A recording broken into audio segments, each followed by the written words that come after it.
And here we go. Sports! I listen to you guys all the time. It's awesome. I'm in the mood for one of your classic anecdotes. Hey guys, there is someone I want you to meet. Dave Hooker Show with Caleb Calhoun on Off the Hook Sports. Represented by T. Scott Jones, banksandjones.com, Tennessee's trial attorney from the Ted Russell Ford Lincoln Studio, East Tennessee's #1 volume and customer service dealer, Ted Russell Ford and TedRussellLincoln.net. We're all part of the same team here. Now to the Dave Hooker Show on Off the Hook Sports. All right, here we go. Tennessee picks up a couple of commitments. We'll break them down. Hugh Freeze has an answer to why Auburn's recruiting has been average, and it's a lame reason. I will say that of all the things that Caleb Calhoun brought to the table, that maybe the most appropriate and the most well-placed would be his hatred of Hugh Freeze. Yeah, I feel like I nailed that. You were ahead of the curve on that. I was like, man, this guy really hates Hugh Freeze. I mean, I had an unfair inside track. I grew up in an area that I'm from Memphis. A lot of people from Memphis knew a lot of things about Hugh Freeze from his time there at Briarcrest. So I had an inside track. I had some friends. I'll just say that. Okay, we'll get into that a little bit later. He says the salary cap is the issue. A little bit silly. How do you make that argument when everybody has the same issue? You don't. It's ridiculous. It's absolutely insane. And it's just, I mean, the nerve of him to say that and then be golfing all the time. It's hilarious. I mean, this is why Lane Kiffin took his shot at Hugh Freeze. Lane Kiffin knows Hugh Freeze is a fraud too, and this is why we love Lane Kiffin. Yep, I would agree with that. No argument there. Welcome to the program. Please hit that thumbs up button, the like button. We greatly appreciate that. If you haven't subscribed yet, do that. We'll have our fall lineup after SEC Media Days next week. So we'll have a guest today on the show. We look forward to that, the return of Jimmy Himes and some others. As a lot to get to on the program today. Let's begin, if we may, Caleb, with Tennessee picked up a couple of commitments that one is incredibly significant. But first, we want to talk about Tennessee. Do they have to return back to their up-tempo offense? I have a column on that on offthehooksports.com. I will be forthright. I stole the concept from Will West at WNML, but I think he's spot on. Caleb, I think Tennessee needs to go up-tempo, and if we can make that a poll question, that would be great, because they have so much inexperience on offense. A rebuilt offensive line, essentially 3 new receivers, a new tailback that replaces one of your best tailbacks in school history, a couple of good tight ends, I'll give them that. But this is a team that's going to have to manufacture yards and points, and I think the best way to do that is up-tempo, go, go, go. Yeah, I'm actually on your side on this. I think that, and this is something that a lot of people don't realize, is tempo. The old school way of thinking in basketball and football was if you're undersized or undermanned, you slow the game down, you milk the clock, and you see if you can steal it in the end, right? That was the old school way of thinking. Now that the way you think is if you're undersized, undermanned, or inexperienced, or mistakes are going to happen, you create as much chaos as possible, and you hope it gives you a chance to win. Now, which side do I subscribe to? It depends on the situation. You bring up the experience, because one example is in 2003, Tennessee beat Miami at Miami. You call that the best coach game Phil Fulmer ever had. I agree. He played, milk the clock, slow down the tempo, try and steal it at the end. But the reason he did that is because he had such a veteran offense that was very disciplined, right? Well, and that was also, you're almost going back to the point that you were referring to, like the way you would win games against better opponents. I mean, that was a long time ago. Yes, that's a very good point. It was a long time ago. And so with that in mind, I think you kind of have to, going into this year, you really do have to run tempo because of the fact that, look, I have a lot of faith in Peyton Lewis. I believe in him. I think you do too. I thought he was going to steal Dylan Sampson's job last year. I was wrong, and I can admit when I'm wrong. And I think he actually does have more physical abilities than Dylan Sampson, but Dylan Sampson ran so hard, and running hard is half the battle of playing running back. And I don't know if he's going to do that. You also know defenses are going to adjust a lot more to that run game this year. The biggest thing is Tennessee's not going to be able to have that type of success running because the interior of their offensive line is going to be so much worse this year than it was last year. Okay, now so they're going to have to run it. Your comments on the message board, go ahead and put them up there. Today's tough question brought to you by Banks & Jones, Tennessee's trial attorney, banksandjones.com. I believe going slow like last season, but randomly sprinkling up tempo here and there will throw off our competition. So today's tough question, is it time for Tennessee to speed things up as they head into the season? It's brought to you by Banks & Jones, Tennessee's trial attorney, banksandjones.com. Why Banks & Jones? Well, it's because they're Tennessee's trial attorney. You can play to win with Banks & Jones because they'll go to trial. You've heard of other lawyers. They say they'll go to trial and fight for you. They won't. They just want to settle. That's the easiest way out. Well, that's not Banks & Jones, led by T. Scott Jones. They won't settle. They'll go to trial for you. Tennessee's trial attorney. They play to win. Truly, Tennessee's trial attorney when it comes to criminal defense or personal injury. Why settle? It's Banks & Jones. T. Scott Jones. banksandjones.com. You know, I think that Philip Fulmer was multiple. I think Josh Heupel is multiple. However, I think each coach probably has what they're most comfortable with. With Philip Fulmer, it was the running game, former offensive lineman. We know that.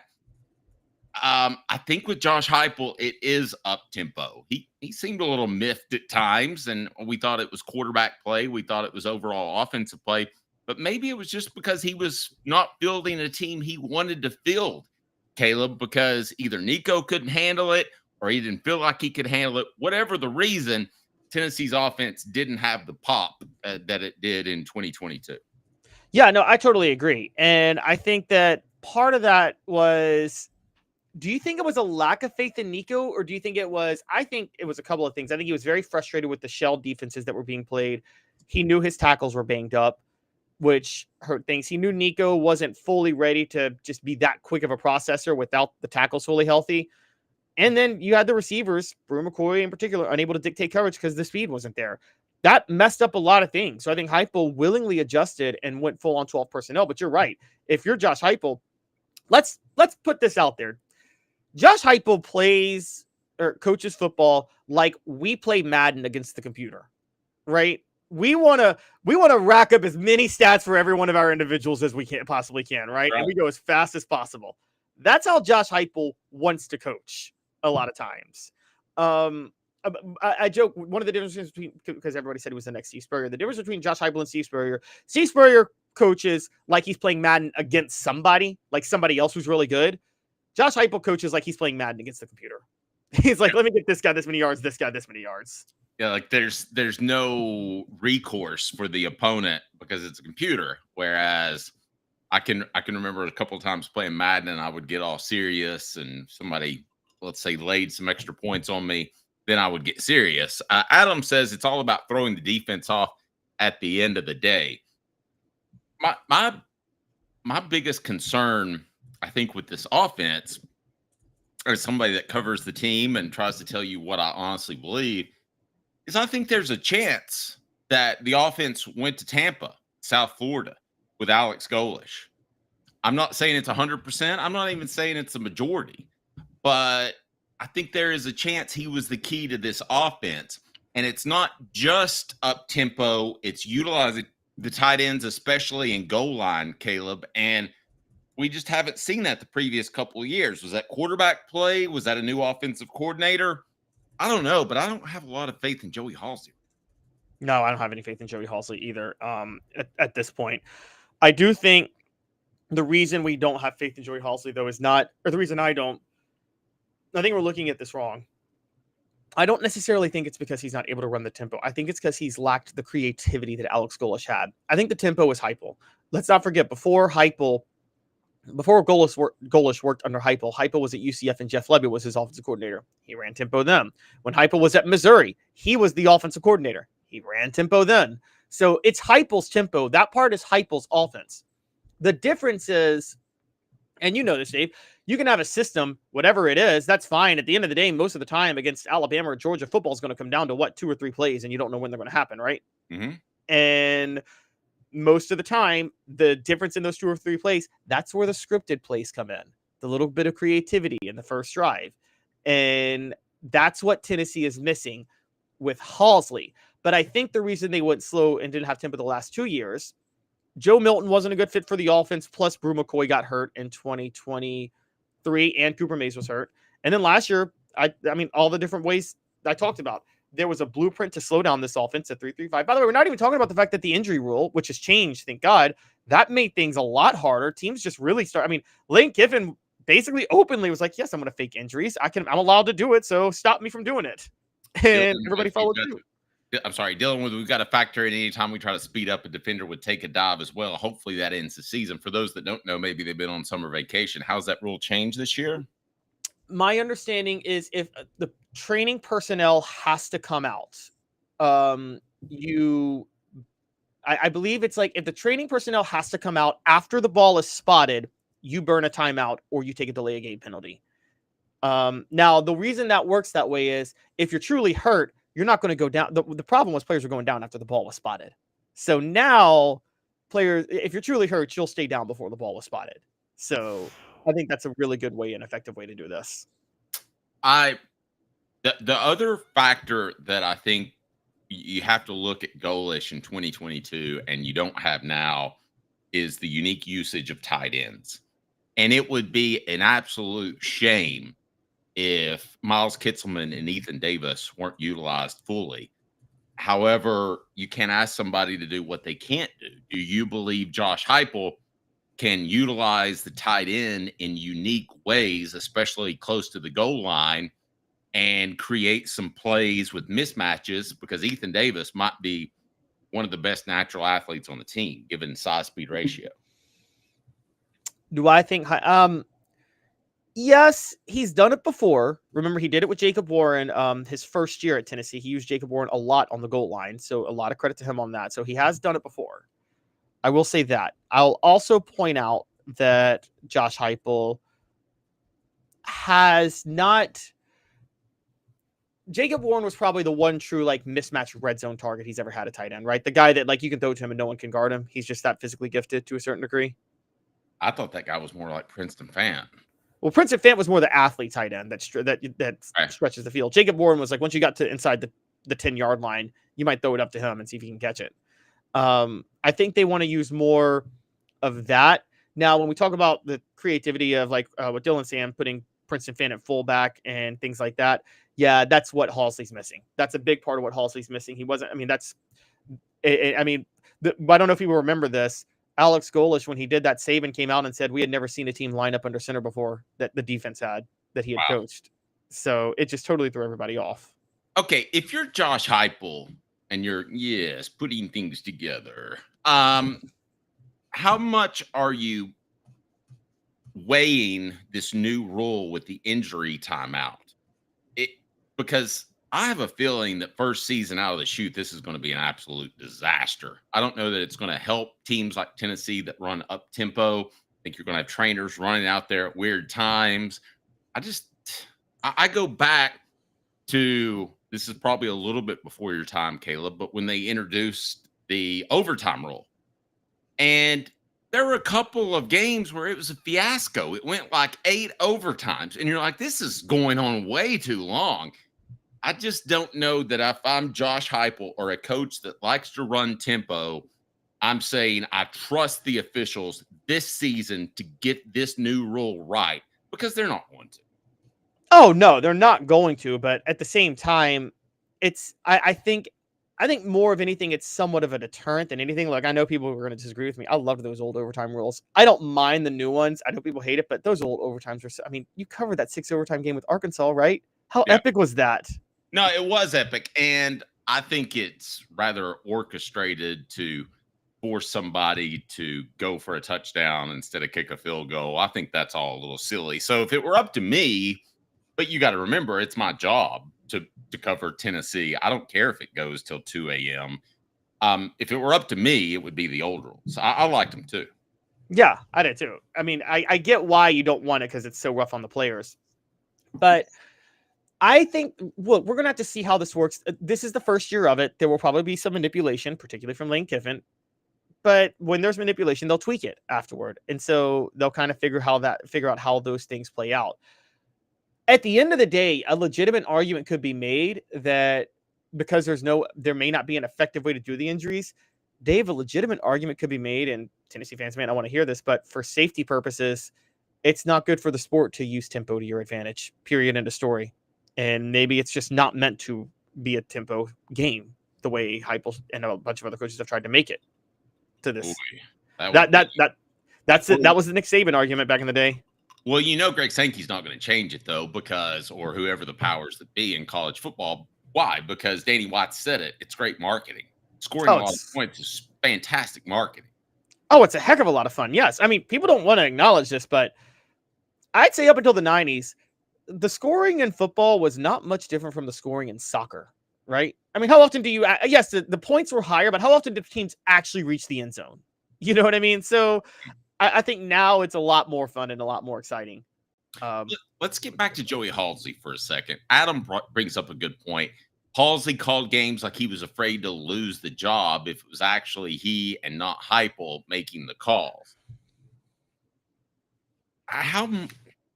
If you're Joey Halsey and you're following up a 2022 season, and you've got two quarterbacks with little experience, are you inherently conservative, Caleb? I think you are, even though that might not be the best course of action, and I don't believe will be this year.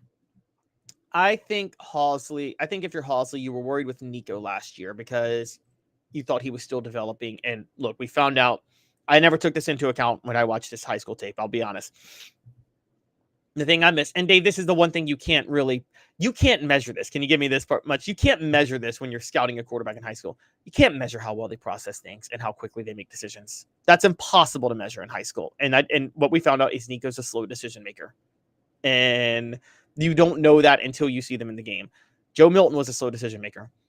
Joey Aguilar, okay, he might throw a lot of interceptions, but he's not a slow decision maker. He is a Brett Favre decision maker without the Brett Favre arm strength. And so, it's this kid, whatever it's worth, he's going to be fun to watch because he's going to get rid of the ball. He knows where he's going to go. Okay. General Ursus with I thought a good point. Heupel's greatest strength as a coach is taking his talent and exceeding more wins than what the depth chart says it should. 2021 should have won 4, but 7. 2024 should have won 8, but 10. You could probably argue the same thing for last year or 2022. I think they've been ahead of the curve. But at some point, if you're ahead of the curve for half a decade, then the curve needs to change, right? I mean, people are not going to be okay with an overachieving Tennessee team in 2028. Oh, totally agree. They're not. I mean, you can't be overachieving consistently. And this is where I've talked about for a while. Heupel's roster building is a question. Now, we're going to talk about this in a little while with SEC Media Days, funny enough, because SEC Media Days revealed something to me that people coming. But I think this is the first year, Dave, and I'm dead serious on this. This is the first year at Tennessee that the team will be a reflection of Heupel's roster building more than anything else. Never has he relied less on transfers or Pruitt holdovers than this year. He's relying much more heavily on guys he signed out of high school than he ever has before going into this year. Dylan, with a great point on the message board. What really makes me worry about Halsey is that Ohio State went and got Chip Kelly. Arkansas went and got Petrino. And we hired a tight ends coach from within. I'm hoping it doesn't bite us. Just on the surface, that doesn't track real well. Quarterbacks coach from within, to be fair. But yes, I agree. I get the point, Dylan, and that's very true. Heupel is much more confident in his offensive coaching than Sam Pittman would ever be, though. And also, Ryan Day was forced to hire Chip. I think Heupel's very arrogant about what he can do as an offensive coach. So I think he knows that. I think he'd rather promote from within on offense, not defense, but on offense. Sam Pittman knows he's not an offensive guy. He's going to trust somebody else to do that. Ryan Day was forced to with Chip Kelly. That wasn't that, Dave. Basically, Ohio State boosters were like, we're going to buy you a championship team, and we want you to hire Chip Kelly and take a step back, and you go win us a national title, or we're firing you.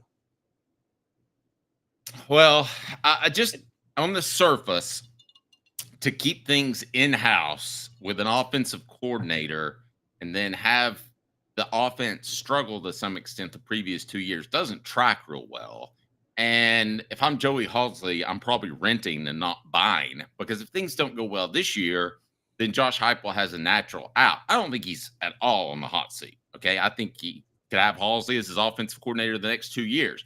But if they come out of 2026 and the offense has been subpar, then you're going to have to look at Halsley and making a change there to keep your own job. David Cutcliffe was faced with that same decision at Ole Miss. He decided to side with his assistants. But you're going to have to make that decision, and the seat gets pretty warm. It's very, very warm. It gets very, very warm. And I don't think Heupel would be beyond making that decision, but I do think Heupel... Look, I think Heupel's going to be a little bit sympathetic. Heupel knows what happened to him, and I think he's going to be very sympathetic to other assistants that happens to also. For those that don't know, explain what happened to him at Oklahoma. Heupel was not just fired as Bob Stoops' offensive coordinator at Oklahoma. By the way, beloved quarterback, won Oklahoma their only national championship, won Bob Stoops his only national championship. He wasn't just fired. He was scapegoated so Bob Stoops could save himself and his brother, because the defense was so much worse than the offense that year. And most importantly, the offense did take a step back because Bob Stoops tried to force Heupel to run a system that Heupel didn't want to run and that Heupel's quarterback was not a fit for. And then Bob Stoops fires Heupel and goes and hires Lincoln Riley to run the exact same offense that Heupel wanted to run and Stoops wouldn't let him. So it was so obvious that Heupel was fired as a purely scapegoat move in that moment. Heupel would never scapegoat a coordinator, and he's going to be even more sympathetic to coordinators. Heupel would never want to make that move. I'll say this, and I can't believe I don't usually say this about people, Dave, but particularly coach. I think Heupel is a very high character guy, and I think he really does have genuine sympathy and empathy for coaches and people in the profession. And I think that he wouldn't want to do to Joey Halsley what was done to him. Well, and he also probably some of that comes from his upbringing. You mentioned what went south at Oklahoma, and you mentioned Philip Fulmer earlier, and Philip Fulmer lobbied for Johnny Major's job. So there was the Game of Thrones feel to him taking the head coaching job, and subsequently, I felt like that doomed Randy Sanders. Now we could argue Fulmer wasn't beyond getting rid of assistants though if he had to. That's my point. Is I think he was sometimes too apt to get rid of a coach. Maybe, but was there ever a coach Fulmer got rid of that you thought was wrong? I mean, there's coaches he hired that I thought he shouldn't have, but I never thought that. I got to defend Fulmer on this front. Like even the whole Johnny Majors thing, and this is the telling story to me, and no one tells this side of the Fulmer story with Johnny Majors. Dave, how many assistants followed Johnny Majors to Pittsburgh? None. Zero. And I will tell you this. I had a NFL scout tell me there were two people that he had never heard a good thing about, two head coaches. One was Johnny Majors, one was Lou Holtz. And the assistants that coached for those guys did not enjoy their time at Tennessee, which is fine. A lot of coaches didn't enjoy coaching for Bill Belichick, and he won championships. So today's tough question brought to you by Banks & Jones, Tennessee's trial attorney, banksandjones.com. You can vote on the poll question. And where do we stand poll question-wise there, Caleb? Does Tennessee have to return to its up-tempo offense this year? 81% say yes, 19% say no. Now, I'll say this. I think you'll look back. If Josh Heupel has the kind of success that I think he will, I think you'll look back at the 2024 season and say that's one of his best coaching jobs. Because I think you're going to see Nico Maliava be soft in LA, not be an elite player, and you're going to look back at 2024 and say, man, I thought that Nico guy was the guy, but he apparently wasn't. And Caleb, I think that's going to become evident soon. You look back at 2024 as a fantastic season. Hot or Cold brought to you by City Heating and Air Conditioning, cityheatandair.com. Tennessee adds 2 commitments. You're getting called out on the message board, and you thought Tennessee's recruiting was slipping a little bit, and suddenly they pick up a couple of commitments. Are they hot or cold now? They're hot. Tennessee landed 4-star Georgia linebacker Braden Rouse and 3-star in-state defensive back Javonte Smith. We'll talk about them in a minute. They have been What happened was, Dave, while we were off last Monday, I went live on Tennessee's hot recruiting weekend where they picked up 4 guys. And I said the recruits looked desperate because none of them were highly touted recruits. And it looked like Josh Heupel was just trying to add bodies for a splash in the class. But then the very next day, Tennessee picked up 2 elite 4-stars, and I go live again. And I'm like, okay, I'm eating crow. I was wrong. And now they have added another 4-star. So things are picking up a little bit. Yep. Let's break them down now. Hot or cold, brought to you by City Heating and Air Conditioning, cityheatandair.com. All right. I think hot. Rouse is obviously hot. A 4-star linebacker from the state of Georgia. You'd take that guy any year. Yes, and he is 6'3", 220. He is a coverage, and here's the thing. He's 6'3", 220. You wonder, would he like move up to edge, to play on the line if he got to college? No. 90% of his highlight reel, Dave, is being a coverage linebacker, which, as you know, one thing Tennessee has really been lacking in recently are linebackers that their strength is in coverage. They've had trouble with that. And even Arian Carter, who I love, has had to learn coverage a little bit. Well, how about just depth? And depth's a huge part too. Yeah, I mean, you had to turn to Jeremiah Thielander earlier than you planned. He wasn't ready. And now, who's their depth now? Other than Carter and Thielander, who do they have at linebacker? That's the big question. Not really anybody. I mean, I guess you could say Caleb Beasley is on that list at linebacker now, but like, you're right. I mean, I'm not so sure they have anybody they can turn to after those 2. And they really didn't have Thielander to turn to last year. He was forced into because Keenan Peely got hurt. I guess Edwin Spillman. Sorry, not Caleb Beasley. I don't know why I said Caleb Beasley. Edwin Spillman is who they would turn to. But yeah, no, and then they got 2 freshmen, Jaden Harmon and Jaden Perlow. But they don't really have anybody that stands out. So this is a big deal. And also, I wrote this in my column yesterday, Dave. Tennessee beat out Texas and Alabama for Rouse.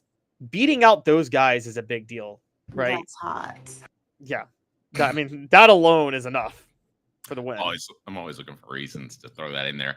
That wasn't the only commitment that Tennessee picked up. It was the highest rated as a 4-star. They also picked up 3-star cornerback Javonte Smith out of Jackson, Tennessee. All right, I'm going to make you pick.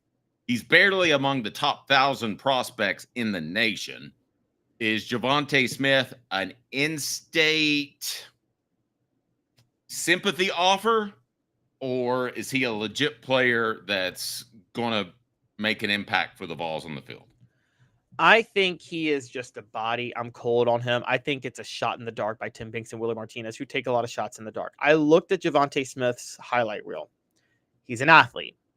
Most of it is him playing wide receiver. There's only one play of him getting an interception, and I can't judge a cornerback by whether or not he gets an interception. He is 6'0", 170 pounds. He'll have to put on weight. I don't know if he'll maintain his athleticism when he gets there, once he puts on the weight. And I think I don't know if he's a sympathy offer. I think it was just an easy guy to pick up.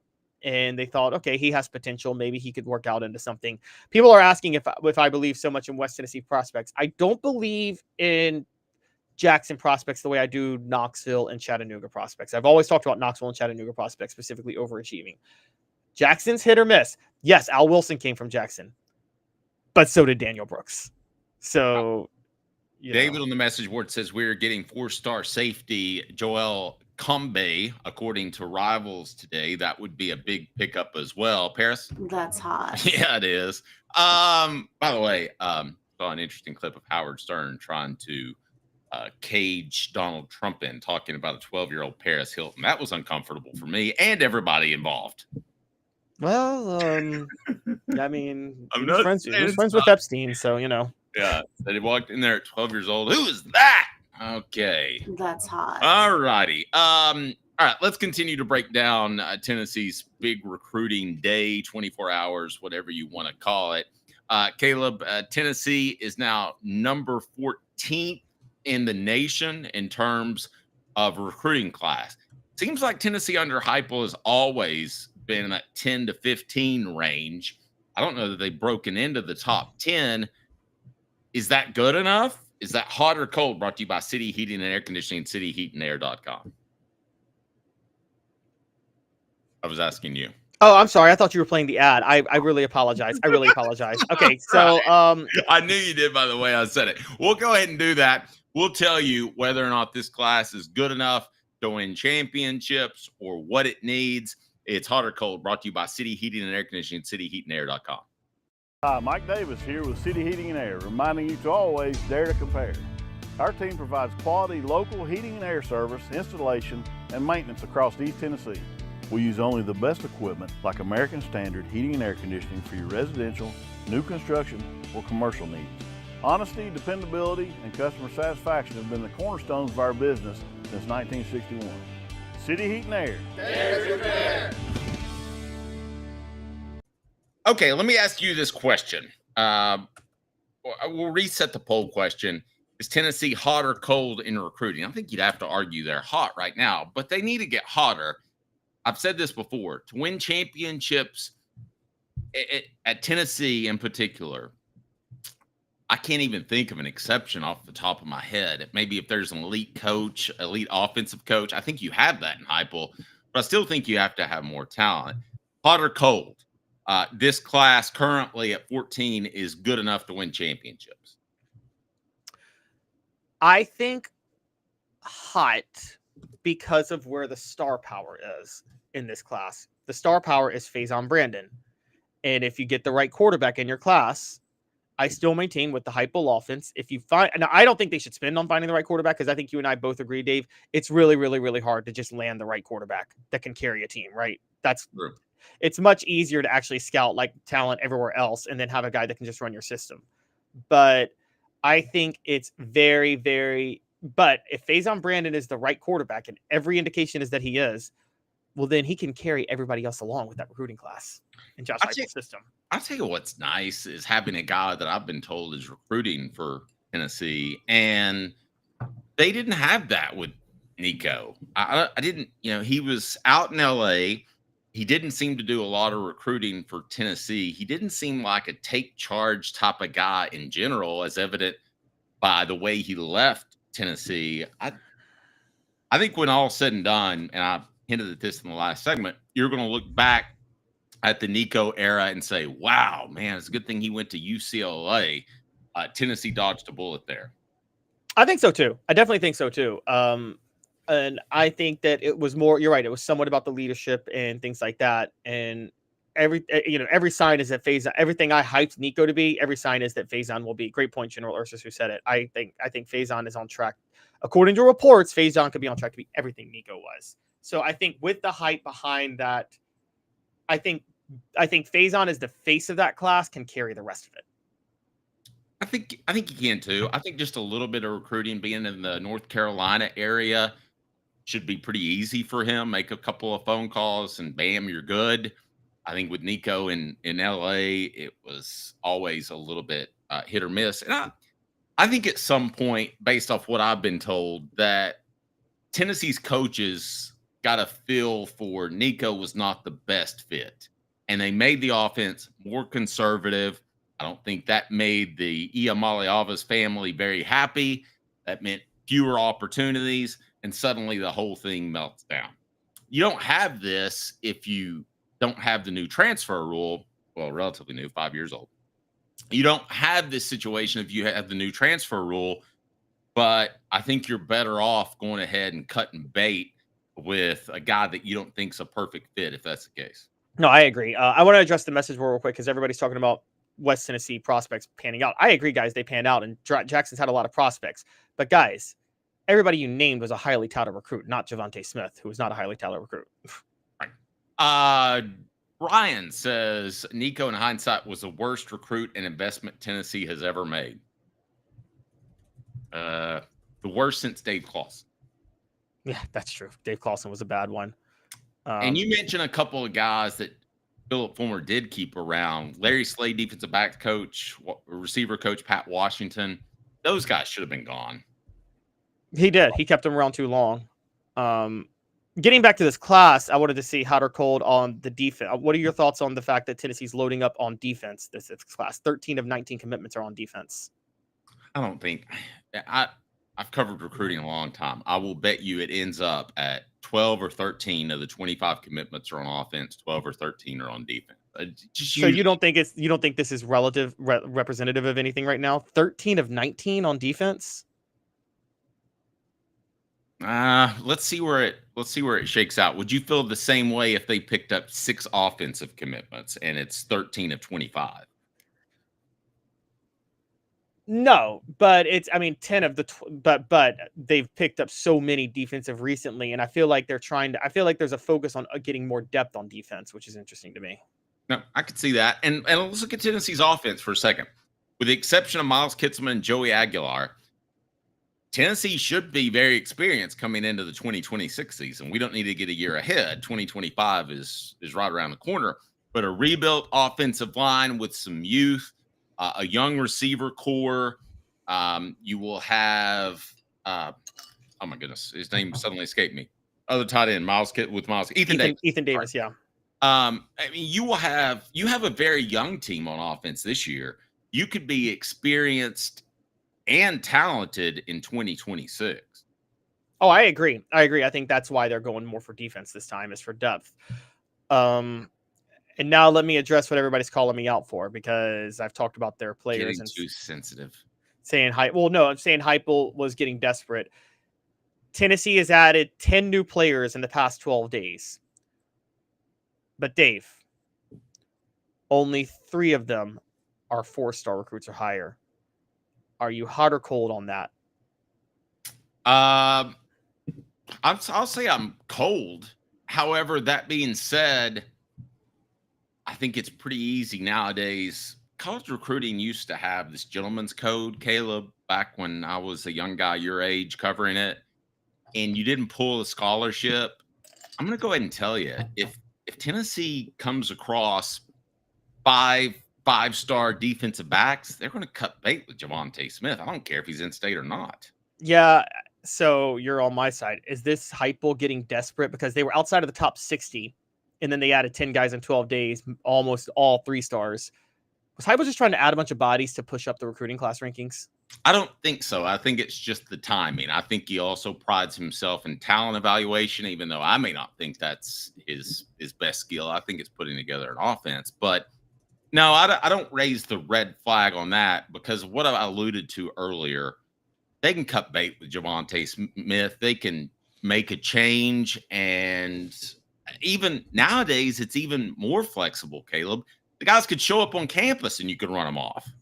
That's true. You're right. I agree with that. I totally agree with that. So, yeah, I think they'll be in decent shape, but I do think that there's a little bit of desperation, though, at the same time. The show represented by Banks & Jones, Tennessee's trial attorney, banksandjones.com. We broadcast live from the Ted Russell Ford Lincoln studio, tedrussellford.net, tedrusselllincoln.net, East Tennessee's largest volume dealer. I love my Jeep, a fantastic selection, because they're East Tennessee's largest volume dealer, and the customer service is fantastic. Give them a chance, and you'll be glad you did. Ted Russell Ford, tedrusselllincoln.net. They are fantastic. The show represented by Banks & Jones, Tennessee's trial attorney, banksandjones.com. Why Banks & Jones? Well, it's because they're Tennessee's trial attorney. You can play to win with Banks & Jones because they'll go to trial. You've heard of other lawyers. They say they'll go to trial and fight for you. They won't. They just want to settle. That's the easiest way out. Well, that's not Banks & Jones, led by T. Scott Jones. They won't settle. They'll go to trial for you. Tennessee's trial attorney. They play to win. Truly, Tennessee's trial attorney when it comes to criminal defense or personal injury. Why settle? It's Banks & Jones. T. Scott Jones. banksandjones.com. Now in its 45th year, the second and third generations continue Joe Newbert's commitment. His vision of what this business needed to be, we still try to live up to that. Joe Newbert Collision Center. Community banking is about location and much more. It's about family. We reside in your community. We are a part of your community. At Commercial Bank, our commitment extends beyond the walls of our branches. It's displayed each day in the opportunities we provide, the money we give back, and the time we commit, all to help improve the lives of the people, families, and businesses that make our communities great. Commercial Bank. Life made better. Hi, Mike Davis here with City Heating and Air, reminding you to always dare to compare. Our team provides quality local heating and air service, installation, and maintenance across East Tennessee. We use only the best equipment like American Standard heating and air conditioning for your residential, new construction, or commercial needs. Honesty, dependability, and customer satisfaction have been the cornerstones of our business since 1961. City Heat and Air. Dare to compare. Are you ready to get strong? At NFC, we offer top-notch weight training and functional fitness, so you can build strength and improve your performance. Join today at nfc1.com or stop by any one of our 7 East Tennessee locations. And here we go. And here we go. This was a huge waste of time, like bringing a married guy to Vegas. Then there's this guy, the Dave Hooker Show with Caleb Calhoun. Represented by T. Scott Jones, banksandjones.com, Tennessee's trial attorney. From the Ted Russell Ford Lincoln Studio, East Tennessee's #1 volume and customer service dealer, Ted Russell Ford and TedRussellLincoln.net. Now to the Dave Hooker Show on Off the Hook Sports. What do we got on our poll question, Caleb? Does Tennessee have to return to its up-tempo offense this year? Yes, 76%. No, 24%. It's not gimmicky, guys. It's just part of football. It would be like calling the triple option gimmicky.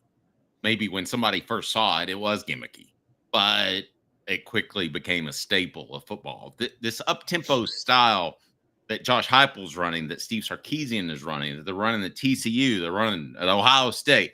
This is not a trendy thing. This is legitimate, fundamentally sound football. And I was just blown away by 2022 and what they were able to do. Now, last season, I was blown away as well, but for a different reason.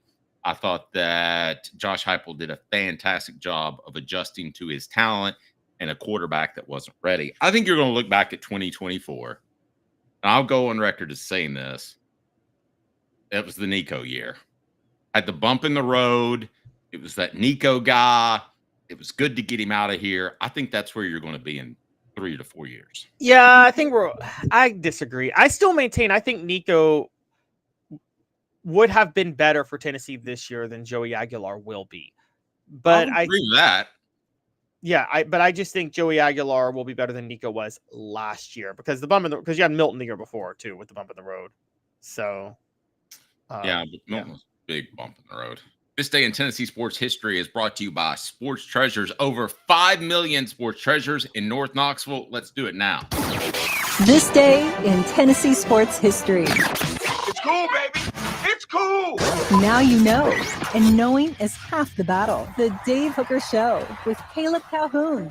Off the Hook Sports. All right, just for the record, I want to go ahead and say that it was this day back in 1992 that Alive by Pearl Jam was released. And a young Dave Hooker was somewhere in a dorm room with altered mind listening to that album front to back. That's still one of the best albums ever. Please tell me you're old enough for grunge. I hit kindergarten when Kurt Cobain died, so it was just a little bit before my time. Just a little bit. A lot of people my age do like grunge, to be fair. Like I retroactively do like, I go back and like, I'm a big Tupac fan, but like I didn't know Tupac when he was alive. I didn't even know he died when he died. I didn't know who he was. I was that young. So like, I didn't know who Kurt Cobain was either when he died. Like I was 4 or 8. Like, so I was more, I was more interested in whether or not I could get Ken Griffey Jr. Major League Baseball on Super Nintendo for Christmas. Did you get it? I did. This day in Tennessee. It was loaded with Blockbuster stickers all over it. So my parents clearly got it from Blockbuster. And I'm like, Mom, Santa went to Blockbuster. This day in Tennessee sports history is brought to you by Sports Treasures. We get to it July 9th. What year are we going to? Going all the way back to 2016. 2016. All right. Good tease. Sports Treasures in North Knoxville is one of the South's largest sports cards and memorabilia dealers, featuring over 10 million sports cards from vintage to modern. Sports Treasures carries a full line of hobby boxes, singles, autographed memorabilia, Tennessee Vol collectibles, fan cave decorations, and so much more. See a museum full of collectibles at Sports Treasures, 4819 North Broadway in Fountain City, and Sports Treasures on Facebook. Sports Treasures, where the real sports fan goes to shop. Maze here. Hit like and subscribe. All right. So this day, what, 5 years ago, Caleb? What do we got? I'm sorry. No, it was 10 years ago. I said 2016. I meant to say 2015. Oh. But well, I got it wrong either way. It's the 10-year anniversary. It has officially been 10 years since Tennessee had its fashion show debuting its new Nike uniforms. That was set up by whom? Butch Jones wasn't alone on this one. Butch Jones set up the 2013 fashion show. I think the university as a whole set up the 2015 fashion show. Butch Jones, Dave Hart, Hollywood, because like they had different sports come out and them all be like, oh, I love Nike. It was so cool. They had different athletes come out, talk about being sponsored by Nike. And they debuted their Nike gear. And like there was like a lot, the stores the day they debuted it were jam-packed, and like there were lines outside when they opened at 10 a.m. because everybody wanted to get the Nike gear for Tennessee.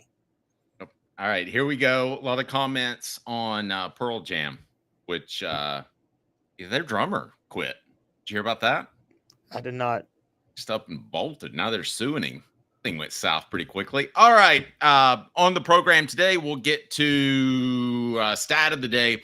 But first, SEC Media Days, we have their attendees who Tennessee is going to send. It's 4 Downs, brought to you by Ted Russell Ford and TedRussellLincoln.net. Great customer service and just a smooth buying process. Let's start with down number 1. Coop, what should we do? Coop here. First down. Thanks. Pardon me. Bryson Eason will be attending, the defensive lineman, who basically has been on the side of a milk carton because of depth and because of working his way into the lineup. I was a little surprised to see Bryson Eason attending. I was too. There were 3 defensive linemen that I felt could have attended because there's obviously Bryson Eason, Joshua Joseph is on there, and Tyree West is on there. And I would have thought Tyree West would be those are all seniors, by the way. I would have thought Tyree West would be the one to do it. But, you know, Bryson Eason, Dave, is a 5th-year player going into he's a 6th-year player going into this year. He's been at Tennessee for 6 years now, been there for a long time, committed, was part of the Whitehaven trio that committed in 2020 out of Whitehaven High School in Memphis. Tamarian McDonald was in that group. There was one other who was in that group. You guys could probably help me with that. There was 3 out of Whitehaven. I think Bryson Eason is the only one remaining. So I fully understand why he's going. I mean, he's one of the oldest, most veteran guys on the team. And look, he is kind of expected to, I think you and I both agree, somewhat replace Amari Thomas this year, right? Yeah, you would think. He's waited his time. That's another factor we see a lot of. I mean, probably almost half of the guys that make it to SEC Media Days serve their time. And that's one of the keys to getting down there. All right. Cooper Mays here. Second down. Joshua Joseph's another defensive end or defensive lineman. Yeah. No, not Joshua Josephs. I mentioned Joshua Josephs. It's Joshua Josephs isn't going. I said that wrong. I meant to say Miles Kitzelman is attending. Miles Kitzelman, excuse me. That is totally all me. I set up the rundown wrong. I take full responsibility. Joshua Josephs is not attending. Miles Kitzelman is attending, the tight end. This tells me, Dave, that even though Miles Kitzelman was somewhat banged up, they have no worries about what he's going to be at the beginning of September. And also, Miles Kitzelman just transferred last year. What does it say about his leadership to immediately represent Tennessee's offense at SEC Media Days? Yeah, but how much of that's just having an offensive player? You're Josh Heupel. You're an offensive guy. You can't send 3 defensive players. It's exactly about that, and I'm going to get to this in a little while, but it's also indicative of how many young players they have on the offensive side of the ball, but because they don't have any options. But it does show a level of faith I think they have in Miles Kitzelman. All right. What down, Coop? Tennessee center Cooper Mays here. Third down. Arian Carter will be attending. This was the only lock I thought at looking at Tennessee's roster and saying, hey, this guy's going to be there. This guy's not.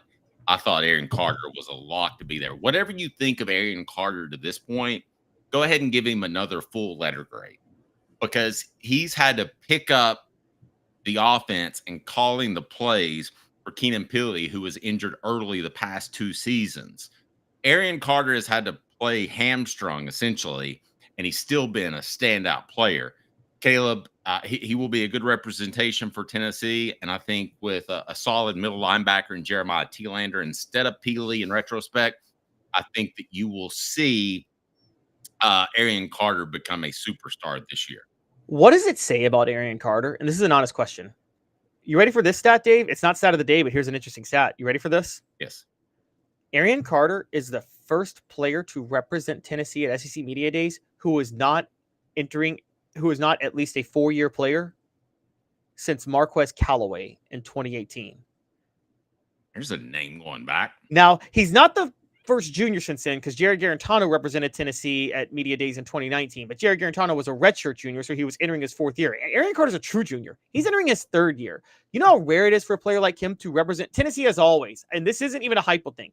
This is a tradition thing that goes all the way back, Dave. You know this. They always try to go with seniority with who represents them at Media Days, right?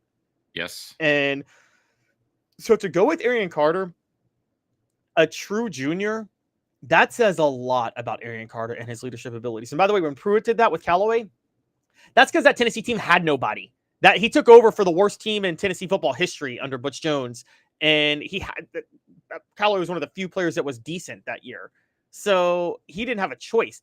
That you hope Josh Heupel's not in a situation where he's that desperate this year, and I don't think he is. So with that in mind, Aaron Carter going to represent Tennessee at SEC Media Days, guys, I gotta be.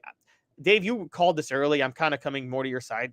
Look, this, based on what the coaches think and based on what I saw last year and based on his development and based on his recruiting hype, is it really out of the realm to think Aaron Carter could be a first-team All-American linebacker this year? No. And I will say this to Derek's point. He says Tim Banks linebackers have struggled in pass coverage up front, up into this point.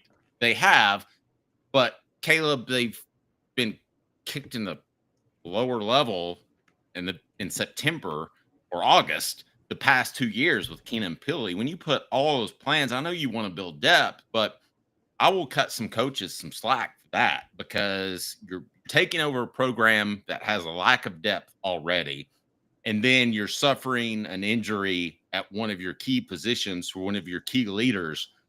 I'm not one to cut coaches a lot of slack, but I'll cut them slack for that.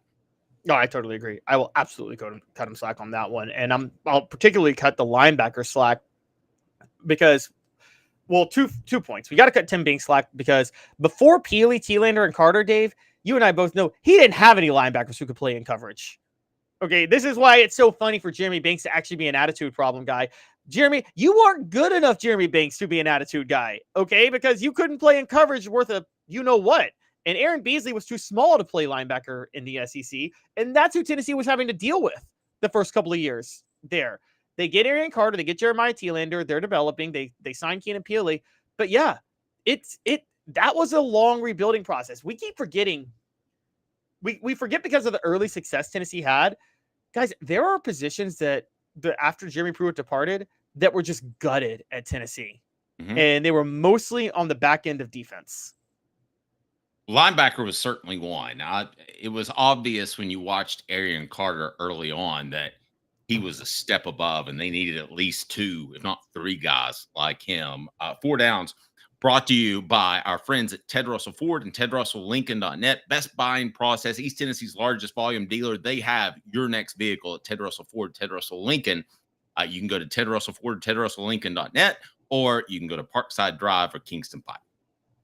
A beacon of hope in a world of high prices. Look to the skies, Knoxville. Super savings is here. Ted Russell Ford is East Tennessee's #1 volume Ford dealer. Employee pricing is here.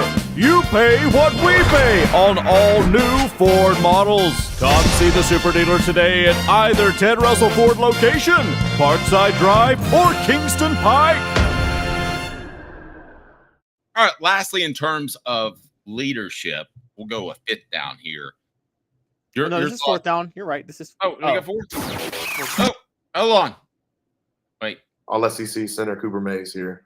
4th down. All right. 4th down is what, Caleb Calhoun? I'll let you take it. Yeah, and then we'll go to the leadership one. But I was going to say, Aaron Carter hitting a true junior. I want to double down on this. Is that a sign of Tennessee being extremely young, or Aaron Carter being that special of a prospect? Both. Skipping out on you. Sorry. I think it's both too, because they could have had. The reason he's special is they could have had another defender go in Joshua Josephs or Tyree West as a senior, or Andre Turrentine, who's a senior in the secondary, right? Any of those guys could have gone, but they picked Aaron Carter over them. Well, I think they get the sense that Aaron Carter is going to the NFL after this year, right? That's possible. You're right. So, I mean, you would want to give him. I can't remember many players that went there twice in a row. I guess Amari was the last one, but before that, who was it? I don't even remember. That's a good question, and I haven't. I honestly am at a loss. I don't know. Yeah, for some reason, I'm wanting to say Kevin Burnett, but he left as a junior, right? No, he left as a senior, and Kevin Burnett was a legendary linebacker, All-American linebacker. So that could be a good one. You might be right on that. Yeah, I would have to go back and check that, but Amari, of course, was the last one last year. All right, to the message board we go. It's coming up on the program. Tennessee loses an athletic director. No, not the one you're thinking of. Adam says the Carter boys could be the name we remember this defense by. I'm excited about Boo and Arian. So let me ask you this. Who's the better NFL prospect, Boo or Arian?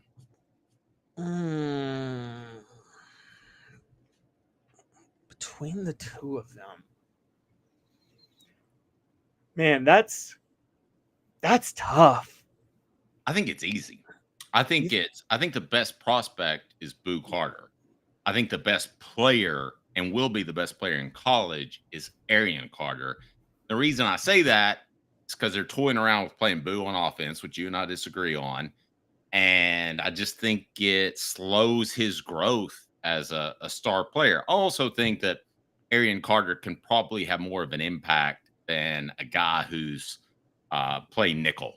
I would think Arian Carter would have more of an impact at linebacker. Yeah, but can he have more of an impact than a guy who plays nickel and then goes around and grabs 400 yards receiving? There you go. Make it a poll question. Let's go ahead and go with this. Which Carter fella do you believe in? Is it Arian or Boo? So you're going Boo? I mean, I believe in both, but which Carter will be better? Okay. Yeah, which Arian. Carter will be better? By the way, Carter. If you're a Lil Wayne fan, it's Carter 2. Carter 2 is Lil Wayne's best album. People who say Carter 3 don't know hip hop. Okay, they were late to the party with Lil Wayne if you say Carter 3. And Carter 6, the one he just dropped, is one of the worst albums in the history of music. I think you go past Dr. Dre and you're late to the party. Oh, okay. Yeah, got to go ahead and ring it up right there. No. Right. Coming up, Tennessee loses an athletic director. We will discuss also on the program. Before we're done, we'll talk a little bit more recruiting. Stat of the day brought to you by Newbert Collision. And then Bank on It brought to you by Commercial Bank. Are we going with, I thought we were going with Hugh Freeze on this. What are we going with? Oh, no. We're going to play, we're going to play Bank on It with Tennessee losing an assistant athletic director. And then Hugh Freeze will be What the H. All right. The show represented by Banks & Jones, Tennessee's trial attorney, banksandjones.com, as we broadcast live from the Ted Russell Ford, Ted Russell Lincoln studio. Stay tuned. 2 minutes off Vogue Sports. A beacon of hope in a world of high prices. Look to the skies, Knoxville. Super savings is here. Ted Russell Ford is East Tennessee's #1 volume Ford dealer. Employee pricing is here. You pay what we pay on all new Ford models. Come see the super dealer today at either Ted Russell Ford location, Parkside Drive, or Kingston Pike. Sports Treasures in North Knoxville is one of the South's largest sports cards and memorabilia dealers, featuring over 10 million sports cards from vintage to modern. Sports Treasures carries a full line of hobby boxes, singles, autographed memorabilia, Tennessee Vol collectibles, fan cave decorations, and so much more. See a museum full of collectibles at Sports Treasures, 4819 North Broadway in Fountain City, and Sports Treasures on Facebook. Sports Treasures, where the real sports fan goes to shop. Community banking is about location and much more. It's about family. We reside in your community. We are a part of your community. At Commercial Bank, our commitment extends beyond the walls of our branches. It's displayed each day in the opportunities we provide, the money we give back, and the time we commit, all to help improve the lives of the people, families, and businesses that make our communities great. Commercial Bank, life made better. Now in its 45th year, the second and third generations continue Joe Newbert's commitment. His vision of what this business needed to be, we still try to live up to that. Joe Newbert Collision Center. Hi, Mike Davis here with City Heating and Air, reminding you to always dare to compare. Our team provides quality local heating and air service, installation, and maintenance across East Tennessee. We use only the best equipment like American Standard heating and air conditioning for your residential, new construction, or commercial needs. Honesty, dependability, and customer satisfaction have been the cornerstones of our business since 1961. City Heat and Air. Dare to compare. A guy with a lot of jobs, but this one is the most important. This is not government work. As such, I treat it with care and attention. Until someone else calls. The Dave Hooker Show with Calhoun. Represented by T. Scott Jones. BanksandJones.com. Tennessee's trial attorney. From the Ted Russell Ford Lincoln Studio, East Tennessee's #1 volume and customer service dealer. Ted Russell Ford and TedRussellLincoln.net. Now to the Dave Hooker Show on Off the Hook Sports. This comment from Derek, Tim Banks' play calling actually puts the most stress on the linebackers, so I'm actually all for Arian Carter play. I agree with that. I do think it puts a lot of stress on the linebackers, and they just play two essentially, and Carter is not a linebacker. For those that pointed that out on the message, we understand that, but just in terms of who will have the bigger impact, if it's not Arian, then I think you've got a little bit of a problem. I don't think you want it to be Boo. I think you want it to be the guy that's closest to the ball making plays. Well, I think Boo Card has the bigger impact overall as a player because I said he plays offense. But look, on defense, I agree. I'm seeing I think we're going to talk about Arian Carter as the best defensive player for Tennessee this year. I don't even think it's close, honestly. And so, yeah, I that's where I am. So I'm kind of – I think Arian Carter – my belief in Jordan Ross's potential, Jamal McCoy and Boo Carter will all be impact defensive players. But, I mean, Dave, we're looking at a Kevin Durant type player in Arian Carter. Kevin Durant? I'm sorry, Kevin Burnett. Okay. Kevin Burnett. Kevin Burnett. Sorry. We're looking at a Michael Jordan type of player. Oh, my gosh. Now I think of Les Miles, and he's like, Leonard Fournette reminds me of Michael Jordan. Like, how? He said that when Fournette was at LSU. So, all right, there we go. So, where do we stand? What's the percentages there? We've got a good debate going on the message board with it. Basically, which Carter will be better, Arian or Boo? And Dylan, I'm very offended by you saying Carter 4 for Lil Wayne. Carter 4 was strong on the singles front, but I'm sorry, Lil Wayne got destroyed on outro on that, and How to Hate was horrible, and he got out-rapped by Rick Ross and Drake. So I'm sorry, I have to disagree with you, Derek. Or Dylan, excuse me, Dylan. Still Dre. Sam says they're both going to have massive impacts. Who cares which is more? Well, we do because we break them down, Sam. I believe they will both have massive impacts. Would you agree that they're Tennessee's two best defenders? Boo and Arian? Yes. I mean, I would say Arian and Jermod fully healthy.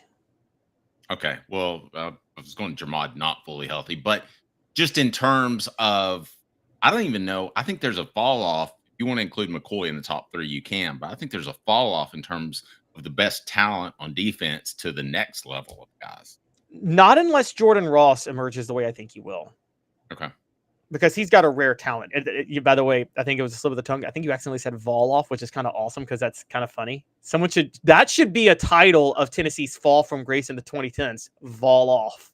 Oh, pretty good. All right. Dylan says legendary Tennessee linebacker Kevin Durant. Boy, if there's anybody better, Kevin Durant. Well, Kevin Durant would join Ohio State and write the My Next Chapter article, right? Isn't that how Kevin Durant does this in the era of the transfer portal? Oh, he just bounces around and wins multiple championships. Yeah, I mean, Oklahoma City, you blow a 3-1 lead to a 73-win team, and then the next year you go join them and be like, my next chapter. Okay. Kevin Durant ruined the NBA more than anybody in NBA history did by joining Golden State. There was no reason to watch the NBA of those 2 years because everybody knew Golden State was going to win it all. I enjoyed it. Really? You enjoyed the, like a 73-win team adding one of the best scores? It was so ridiculous. Those are 2 cheap rings. Kevin Durant basically has no rings on his resume. Oh my goodness. Bank on It brought to you by Commercial Bank, member FDIC, life made better. The Vols lose an assistant AD, Ryan Alpert, to Georgia Tech. Bank on it. This is a big deal or not? Bank on it. This is no big deal. This is no big deal. And for those who don't know, Ryan Alpert is basically, he's not the bag man or anything like that. He actually does he is valuable to Tennessee. Because, like assistant, you can have some assistants that are like the bag man, basically. Yes. Go count the money for me. Ryan Alpert's I'm not dismissing him. Brings us back about Washington, Larry Slade. Go ahead. Yeah, exactly. I'm not dismissing Ryan Alpert's value to Tennessee. For those who don't know, Ryan Alpert is the spearheader of the finances and the marketing and promotion on projects. So basically, he was the guy behind the Neland Entertainment District, the guy behind the Neland Stadium renovations that are happening. He was the one behind the Lindsey Nelson Stadium renovations that are happening, that are huge for Tennessee baseball. That's what he is. He focuses on those type of things to draw people in. Whether or not you agree with it with Neland Entertainment District, I think we still all agree that some would be a success. Here's why. I will tell you, though, and I meant to bring this up to you. I've gotten a lot of feedback from people that are afraid it's going to turn into some sort of architectural blight on the river. That it will. After it's shiny and new, that it could be down the road in a half decade or so. I feel like it will, and I have a problem with that too. But part of being the marketing person is you constantly think ahead of the curve. So when something's outdated, you solicit funds and get another project going, right? Yeah. And I mean, that's just kind of how, look at NFL teams. How many times do they build new stadiums after it's new? And I mean, heck, Dallas, Jerry World was supposed to be this big thing. It's old and outdated now. And so doesn't it seem odd that he gets this built and then leaves? If it doesn't work out, he's going to be at Georgia Tech and perhaps an athletic director at another school and being successful, and he plopped a big building on Tennessee's river. That's life.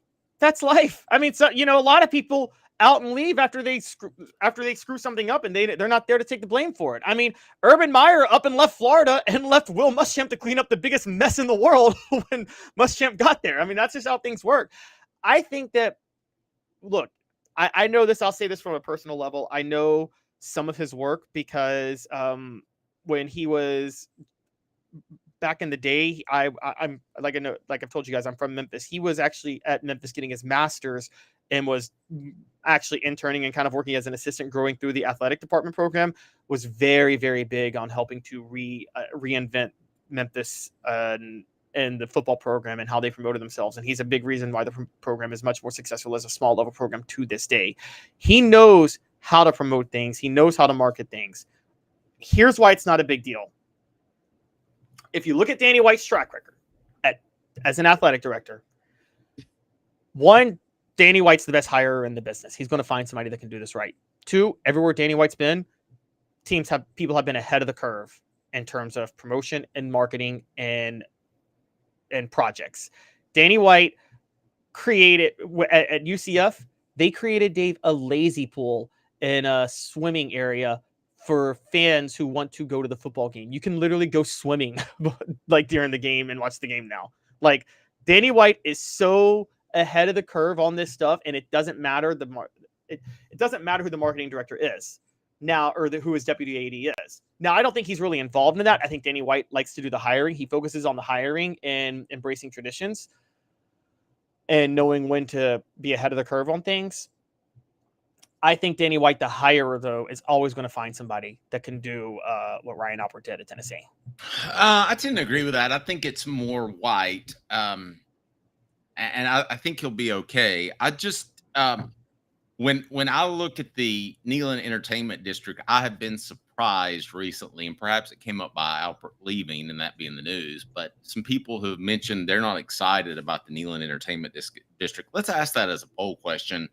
Are you excited about the Neland Entertainment District, the NED, as we will call it moving forward? I mean, I guess essentially there's nothing like that in the country. I mean, it's a pretty aggressive move. I mean, it's not starting your own streaming show and website, but it's a pretty aggressive move.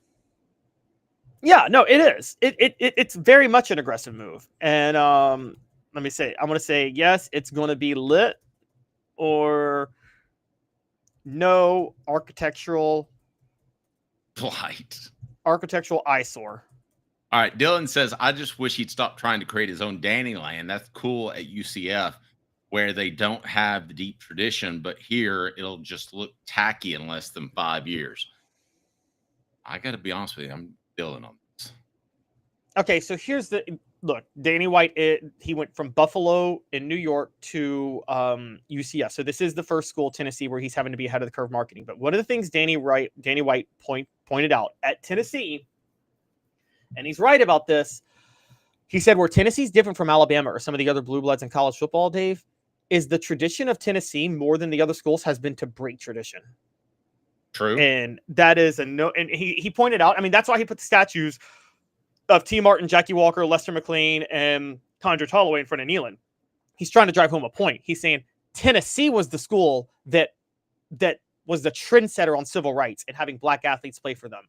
That broke tradition in a big way. Tennessee was the school that embraced Title IX in women's sports. Totally broke tradition by doing that.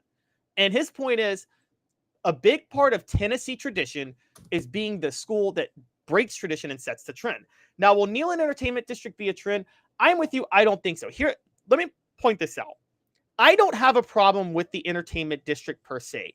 What I have a problem with it is what you point out, Dave, the architectural eyesore of building a giant, like, high-rise condo right in front of the stadium or hotel. That's the issue.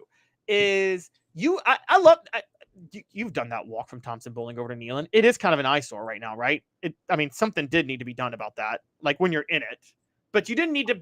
I would have been cool with just like an open market's not the right way to say it.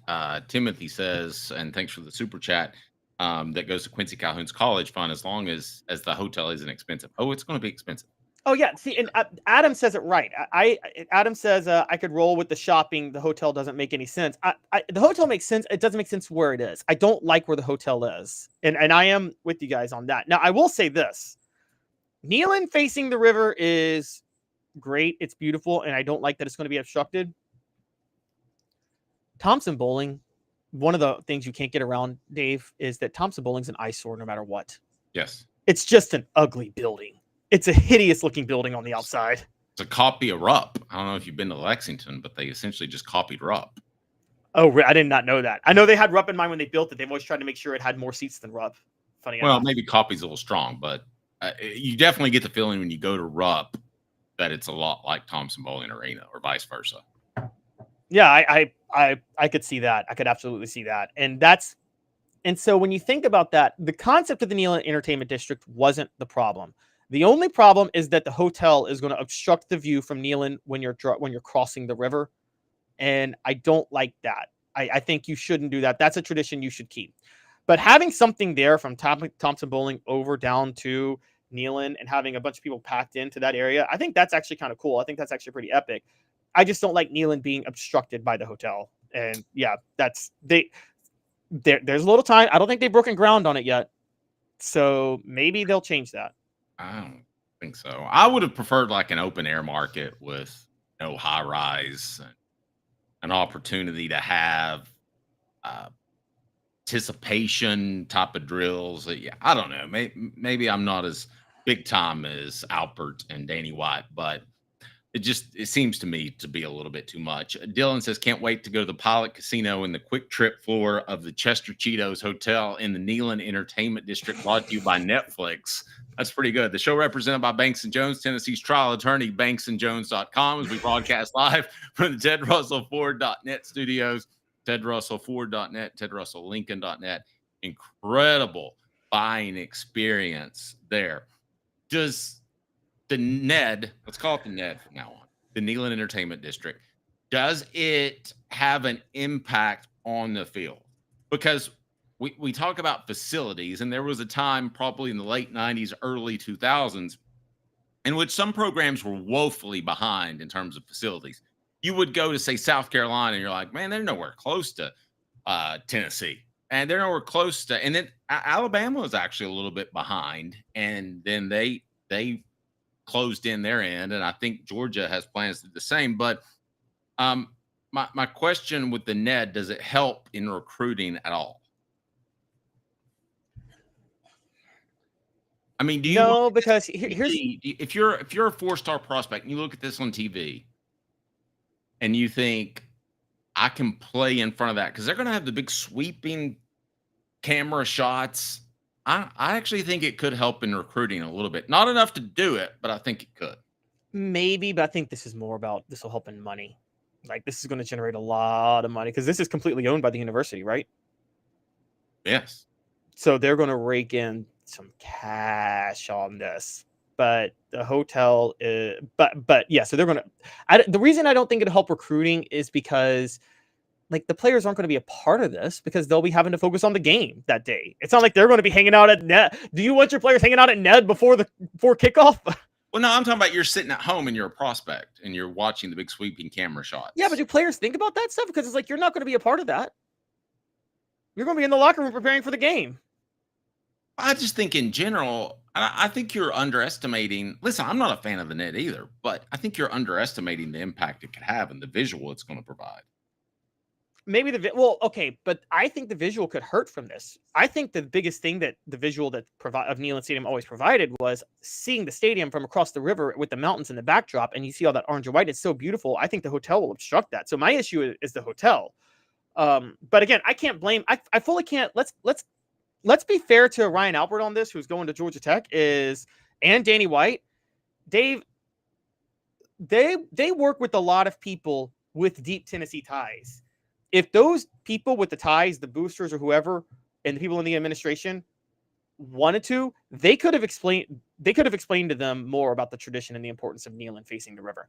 So this didn't just get Danny White. You don't expect to know that because this is his 5th year as athletic director, whatever.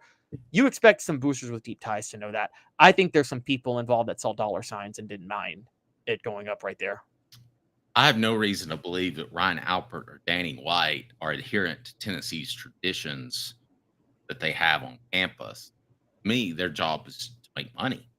Their job is to make money, and if someone comes to them and tries to, it's the job of the people institutionalized at the university to tell them what they should and shouldn't do for traditions, right? And no one told them this with the hotel. Now, in all fairness, Derek says, man, a hotel, this is sickening. I want to make this a poll question because Todd brings up a good point. They're talking about the recruits staying there on their official visits.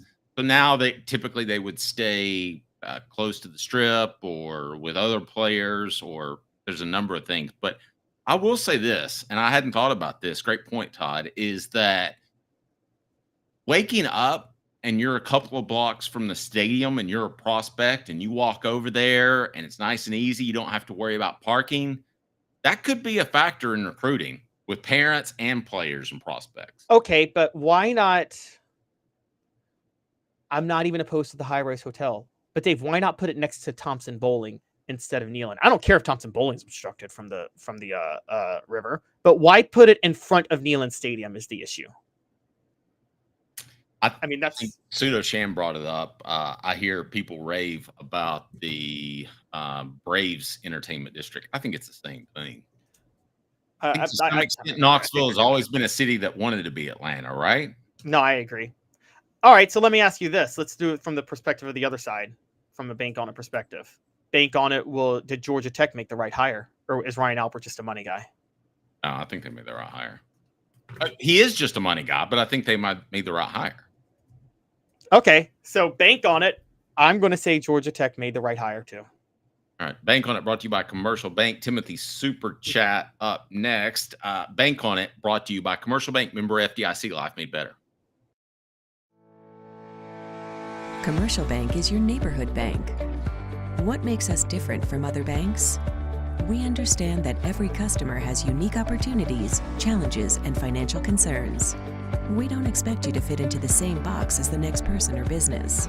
Whether it's purchasing a home, saving for your child's future, or planning for your next vacation, we're with you every step of the way to navigate life's big decisions.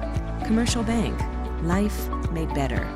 All right, General Ursus says people can call the Rose Bowl overrated all they want, but at least the Rose Bowl isn't smart enough to take, not to take away their money-making views. Yes. Yes. Okay, but General, I'm going to disagree with you here.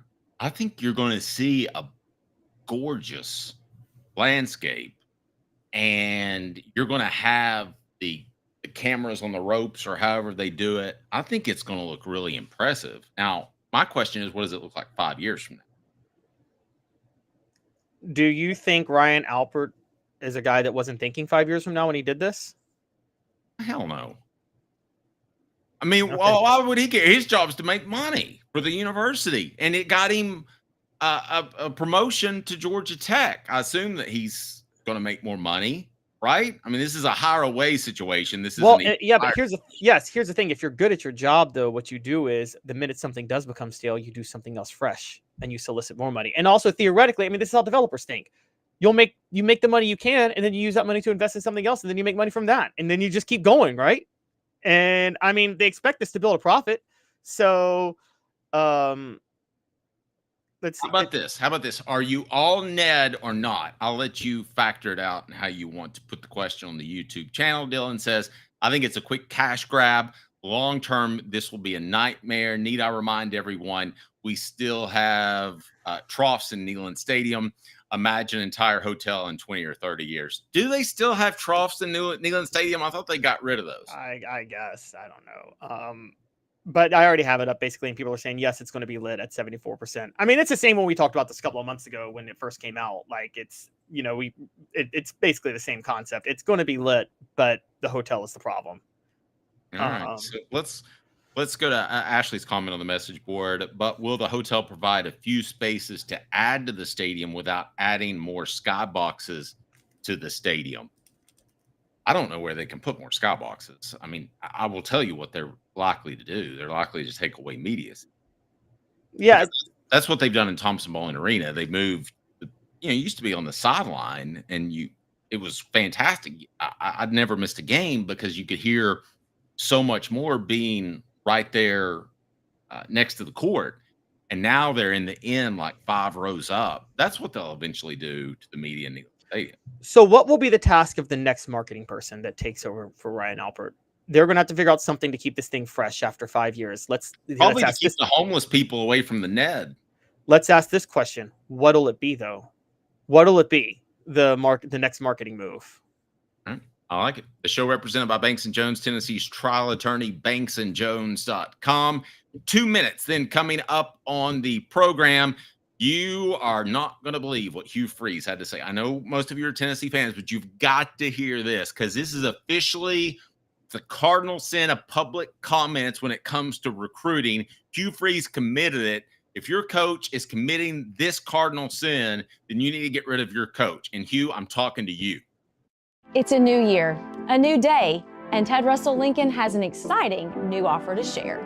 Right now, get a 2024 Lincoln Navigator with 0% APR for 72 months and up to $4,000 in bonus cash. Or drive away in a new 2024 Lincoln Corsair Grand Touring with 0% APR for 60 months and up to $4,500 in bonus cash. It's time to get excited about the ride. Come and see what a luxury car experience truly is at Ted Russell Lincoln Knoxville.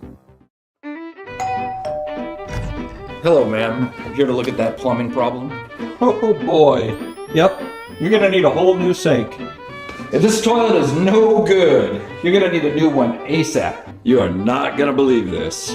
You're all out of milk. Have you heard about our service plan? I need to call Scott's. Scott's Plumbing, your trusted neighborhood plumber since 1977.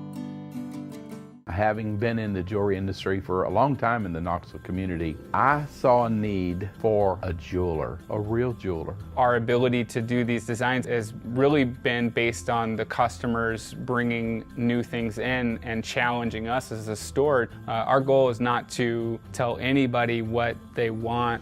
Our goal is to listen to what they want and then help them get there. Schedule your consultation today to get your special someone the perfect custom gift just in time for the holidays.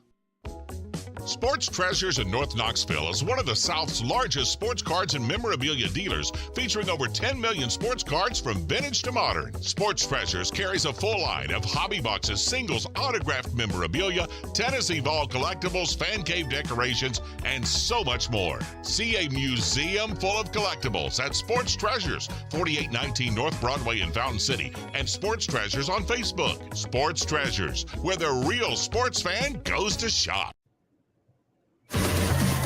Stat of the day. They never lie. Or do they?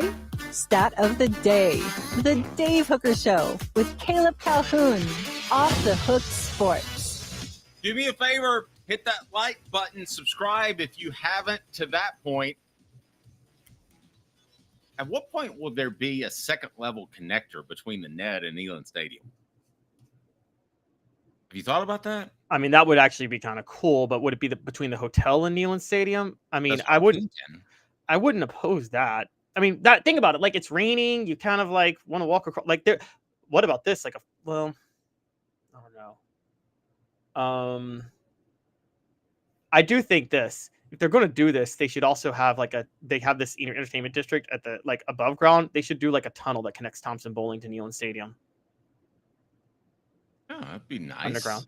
Like, if you work, I don't know if you've ever been to Capitol Hill. I worked as an intern on Capitol Hill, like in 2009, 2010, like all the different the congressmen don't actually work in Capitol Hill. There's these buildings all around Capitol Hill, and there's all these tunnels that connect them to the Capitol that you walk under to get to. Right. Heath took me through that. He took my kids to vote in Congress. Really? Yeah, they were able to vote in Congress, which was pretty cool. But it was weird because he was like, adults can't go in there unless you're congressman. Like, what do we do? He goes, you just stand out here and your kids can vote. I'm like, okay. We just stood there outside of Congress. That's actually hilarious. If you want to have a real cool time, go to Annapolis. The Maryland State Capitol House served as the U.S. Capitol building for a few years. And right off the road in Annapolis, there's a Starbucks, like kind of below ground Starbucks. And you go in there and there's this like locked off area. And that was a walking area from what that Starbucks used to be a tavern to the State House. And it was a pub during the 18th century where George Washington and Thomas Jefferson and a bunch of people get lit there. Because, guys, I don't know if you know this, but when you start a revolution, usually it takes a bunch of drunk guys in their 20s, and that's exactly what the founding fathers were. What was our stat of the day again? We haven't started it yet. Go for it. Stat of the day brought to you by Newbert Collision Center and JoeNewbertCollision.com. They are fantastic. I have to take my car there, unfortunately, but the customer service is absolutely through the roof. You will love it. Caleb, go. Through 4 years as a head coach at Tennessee, Josh Heupel has not only not yet had a losing record at Tennessee. Are you ready for this, Dave? He's never even been below 500 in a season at Tennessee yet. Josh Heupel has not only has he never had a losing season at Tennessee, he's never even been below 500 at any point during any of his 4 seasons at Tennessee. Why do you think that's a stat of the day? That's an incredible stat because only 3 other coaches in Tennessee history can claim that. To say they lasted 4 years, never being below 500 at any point in their tenure. Jeremy Pruitt. No. Bill Battle, who took over for a Doug Dickey team that had just won the SEC title. So he inherited a pretty good situation. Well, yeah, I know it's a little before your time, but Bill Battle really set the program back. Yeah, I know. I mean, from a facility standpoint. But it wasn't actually, to be fair to Bill Battle, it wasn't actually his fault. It was people running the program that didn't know what they were doing. They fault putting lights in Neland Stadium. at the time. But yeah, there's some truth to that. But I would also say this, that it is up to the coach in college, and especially a place like Tennessee, to be very involved with fundraising. You don't just let the athletic director do it, right? Yes, that's true. That's true. Now, I was told by somebody that covers Georgia that Kirby Smart goes to like 4 or 5 things a week to raise money for Georgia. Oh, yeah. I mean, I could believe that. The other two though. So one was Bill Battle. The other one, John Barnhill, who coached between Neland's second and third stints. So he inherited a Tennessee football program at its peak, by the way. And then the other one was Robert Neland. So Josh Heupel is in league with Robert Neland in terms of the only 2 coaches to not inherit programs at their peak and go his first 4 years and never even be below 500. I don't know if you know this, Dave, but Fulmer was below 500 his second full year at Tennessee. The 94 Vols were 1-3 to start the year before they went to I didn't actually realize that. Yeah. And by the way, Bill Battle did go below 500 by his 5th year. So it's one thing to not have a losing season in 4 years. It's another thing to never even be below 500 in 4 years. That's impressive at a place like Tennessee. Well, every other coach outside of Neland, Barnhill, and Battle were. I think they've hired a bunch of stiffs. Johnny Majors was. Okay, well, Johnny Majors coached 58 years. No. Within their first 4 years. Within their first 4 years. Johnny Majors was rebuilding a program. So was Josh Heupel. Listen, I'm not going to argue with you that Philip Fulmer was under 500. I won't argue with you that it's historic. I just don't think Doug Dickey was under 500. I mean, Bowden Wyatt was under 500. I mean, Chattanooga and Kent State last year. I'm talking legendary coaches, Dave. Were under 500 at some point within their first 4 years at Tennessee. Robert Neland and Josh Heupel are the only 2 coaches to not inherit an SEC championship Tennessee team to pull that off. Josh Heupel's in league with Robert Neland. His first 4 years at Tennessee, Dave, are more impressive than any other coach's first 4 years outside of Robert Neland at Tennessee. Okay. A new segment. Hugh Freeze turns in a jewel of a quote. It's brought to you by Rick Terry Jewelry Design. Having been in the jewelry industry for a long time in the Knoxville community, I saw a need for a jeweler, a real jeweler. Our ability to do these designs has really been based on the customers bringing new things in and challenging us as a store. Our goal is not to tell anybody what they want. Our goal is to listen to what they want and then help them get there. Schedule your consultation today to get your special someone the perfect custom gift just in time for the holidays. Okay, I don't know as much football as any of the coaches we talk about. I think we can agree with that. But I feel like I know PR better than most of the coaches we talk about. And I'm going to go ahead and tell you that Hugh Freeze stepped in it because Auburn's recruiting class isn't very good. Other programs are making moves. Summer is the new January. And what did he have to say, Caleb, about the current status of Auburn football recruiting? So Hugh Freeze, speaking at Auburn's Lake Martin ambush on Wednesday evening last week, said the Tigers are following their interpretation of the settlement as they focus on retention, particularly at positions such as wide receiver. But he said with the cap, Auburn has to worry about retaining players on the roster rather than signing a larger high school class. His quote is, quote, "It's quite different. First of all, you want to make sure you are operating with what the settlement says, and we think we are. We're going by what we believe to be the accurate interpretation of it. It's not really to our advantage to what we're doing right now because others, I think, are operating in a different manner. But the main thing that I don't think people understand is retaining your current roster. It used to not affect high school recruiting. You were going to sign 20 to 25 guys. But now, with the salary cap, you have to look at a room like our wide receiver room where on paper we're not losing a single kid, and we've got to retain those guys because I like that room a whole lot. So you don't have the means, so to speak, to go after a number of high school receivers that you would normally go after because you can't really, again, on paper, we're not losing anyone, and I don't want to lose one. I really like that room. I love our young D linemen. It's kind of difficult. You're sitting here trying to sign a class when you really don't know what your current roster will be in January. So that's a challenge, but you have to operate within the manner of what the settlement really says and the interpretation that we've received, and that's what we're doing. It's the same thing as saying back in the day, oh, I can't win at a high level because I've only got 85 scholarships.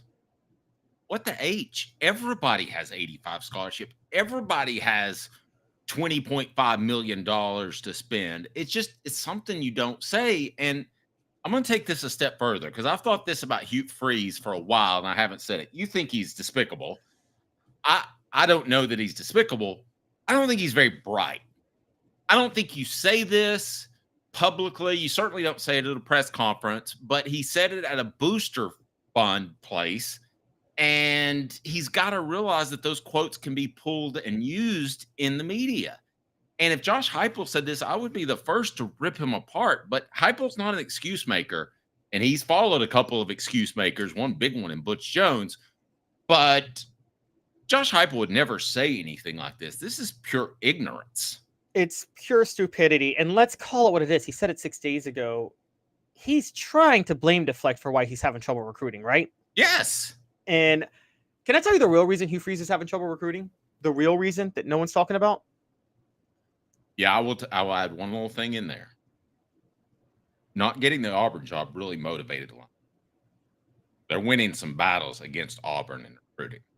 Oh, I believe That's that. part of the reason. He's got suddenly a redheaded stepchild, and I can say that because both my parents are remarried and I've got red hair. So, yeah, he's got a redheaded stepchild that's making a mess of Sunday dinner. I firmly believe that. There's another. I guarantee you Lane Kiffin. I'm sorry. I guarantee you Lane Kiffin would take a 3-star prospect from Auburn before it would take a 4-star prospect from South Carolina. Oh, I kind of agree with you on that. I think he's that ready. Let me tell you the real reason. Well, that's the same. By the way, Lane Kiffin's always thought that way. When he went after New Keith Richardson, it's just because he wanted to win a battle with Urban Meyer, wasn't it? More than anything else. Absolutely. And yes, here's what's they only got to straddle 2 punt returns in a career that I'm familiar with. I've never seen that before. So here's the truth with Hugh Freeze. We forget, hidden beneath the prostitutes and all the fake Pastor Hugh stuff and all that. Bodies. Yeah, and all the fake, which you told me, didn't Fulmer use the phrase Pastor Hugh? Was that Fulmer who said that about him, or was that another coach? It was another coach. I can't name it. No, that's fine. But like people who based on what you told me, everybody knew even then he was a fraud and was like using it as a front for other stuff. But anyways, here's what happened. Hidden beneath everything in the Ole Miss scandal is how the prostitution ring even came up. Let's not forget what happened here. 2016 happens. It comes out Ole Miss is under investigation for recruiting violations. Hugh Freeze orchestrates an effort to smear Houston Nutt, who came before him, and make it seem like all these violations happened under Houston Nutt. He did that knowing he was going to be proven a liar, but he wanted to make sure that he signed his 2016 recruiting class and those kids were stuck with him and couldn't go anywhere because this was pre-transfer portal era. And go ahead. I just want to point out, you don't think that's gotten out to recruits, Dave? You don't think every other coach has pointed that out, what Hugh Freeze did to lie to recruits, to trick them, to say Ole Miss wasn't going to get into trouble? I'm sure they have. And it's just, to me, you don't either understand PR or you don't understand that quote can be pulled from a booster meeting. I've had that happen before. Coaches will tell me, mostly assistant coaches will say, I didn't realize you were pulling quotes from that. Well, no, if it's in front of a group, you can do that. And that's so Hugh Freeze either didn't get that or didn't realize how dumb his remarks were. Either way, I'm not feeling good about my head coach if I'm an Auburn Tiger today. Oh, no, I totally agree. Oh, wait. I got to give Timothy McGee's one right here. Do you remember this video, Dave? If not, we got to share it. But every time I imagine Hugh Freeze's presser now, all I can see is George Bush interview on the golf course where he said, "We will not negotiate with terrorists." Now watch this drive. I got to play that now. It's really quick because it's one of the funniest moments, honestly, in presidential history. But I've never heard of this moment. Oh, this is actually great.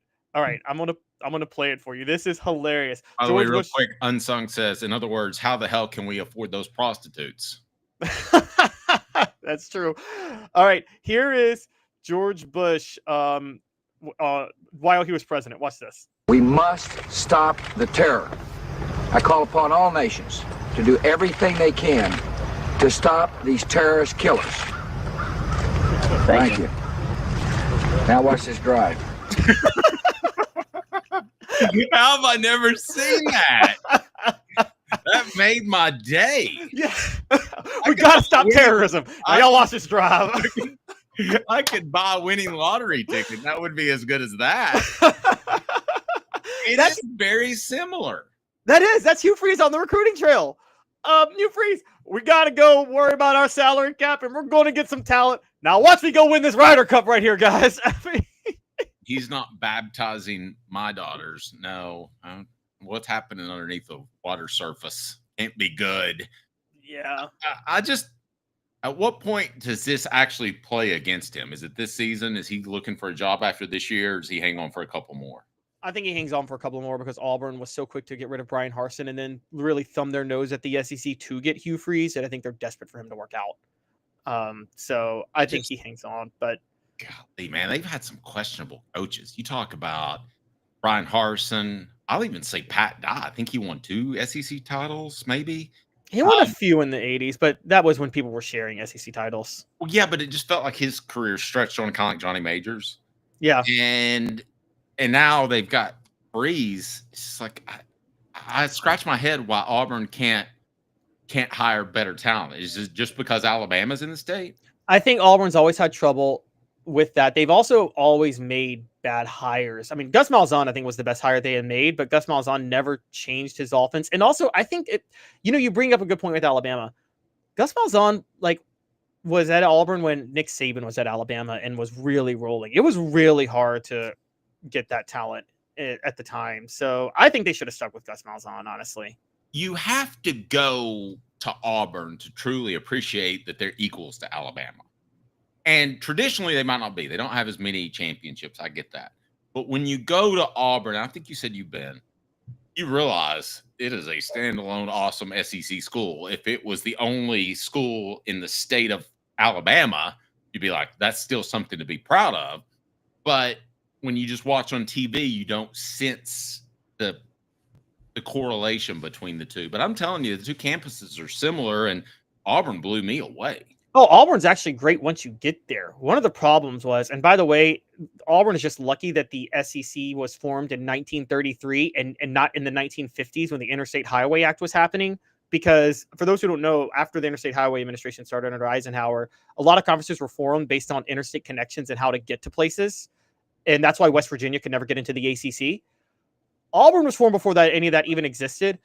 If they were formed then, people would look at Auburn and be like, who wants to go through what you have to go through to get to Auburn?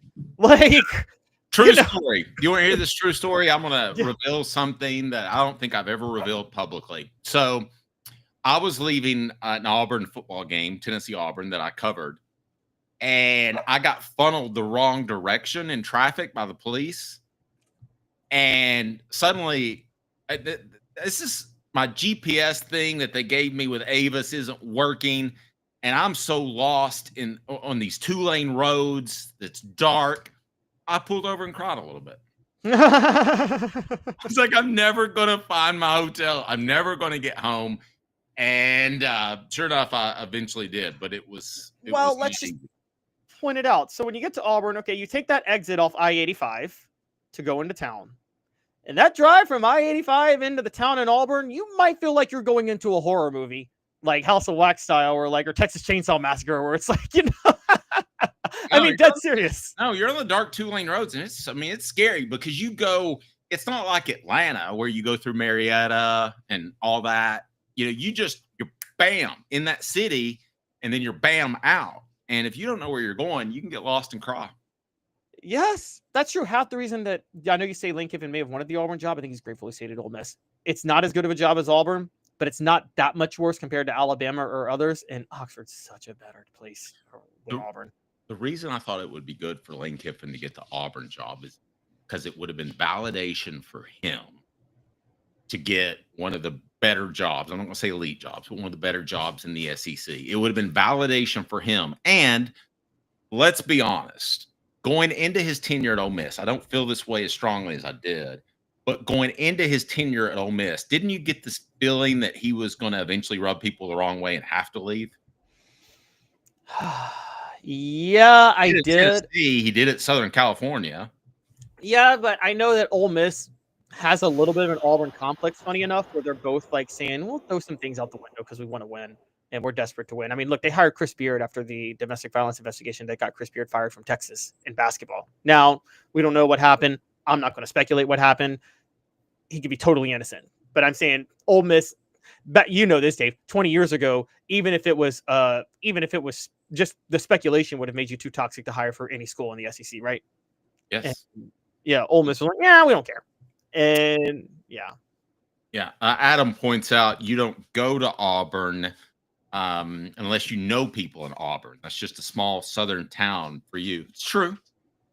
It's true, but it's every bit as impressive as a lot of other SEC cities. But you don't think of it as that until you actually get there and see how big that stadium is and how loud it is. I think it's one of the top 5 stadium environments in the SEC. Oh, I think so too. I absolutely do. I don't know if I can go environment because I do think like there's Neland, LSU, Florida. We talked about this last week. I do think Alabama may have it beat. I wouldn't go environment because of this, and I think you've been to Auburn too, right? Yep. Been to Auburn. Okay. I wouldn't go with Auburn as a top 5 environment because it felt like you were a quarter mile from the stadium before you saw people. Yes, that is true. That is true. Just boom. You know, there was no the strip. There was no, what do they call that street in Athens? Oss Street or something, Bark Street or something like that. Yeah, I know what you're talking about. There was not that feel. So it did not feel like the trek to the stadium is basically like what every northerner like stereotype thinks of a southern country town. That's literally what it's like at Auburn between like the interstate and the stadium, right? Like if you took a northerner to that, like you're like, damn, we're fulfilling every stereotype about the South, aren't we? Around here. Like there's probably people coming out being like, dang, I hope her brother ain't got dibs on her. And so around that area. Look this up for me if you can. Ashley says, was an Auburn linebacker just charged with multiple felony drug trafficking charges? I didn't see that. General Ursa says, I can't blame Auburn for hiring Hugh. He was on my list when we hired Heupel. Not on my list. No, he wasn't on my list either. And it wasn't because of some of the things that Caleb said. It was because I just felt like the blind side was all about paying players. Yep. An Auburn redshirt freshman, D'Angelo Barber, arrested on felony drug trafficking charges following a stop in Dadeville Monday. Dadeville is where Harvey Updike was from, funny enough. 2.5 pounds of weed, a gun, and it was discovered on Highway 280 early Monday morning. The Alex City Outlook reported. Now, Dylan says, why are you I get trafficking tradition. marijuana? I don't know. I get tradition, but I will never understand rolling the trees. I actually don't think mind that it's tradition. really cool. Yeah, I like that tradition. I like the town is cool. The town is cool. It's getting to the town. Yes. That's so bad. Pulling over and crying as you leave. He's Caleb Calhoun. I'm Dave Hooker. The show represented by Banks & Jones, Tennessee's trial attorney, banksandjones.com. We broadcast live from the Ted Russell Ford Lincoln Studios. Weekdays, 10 a.m. for Caleb Calhoun. I'm Dave Hooker.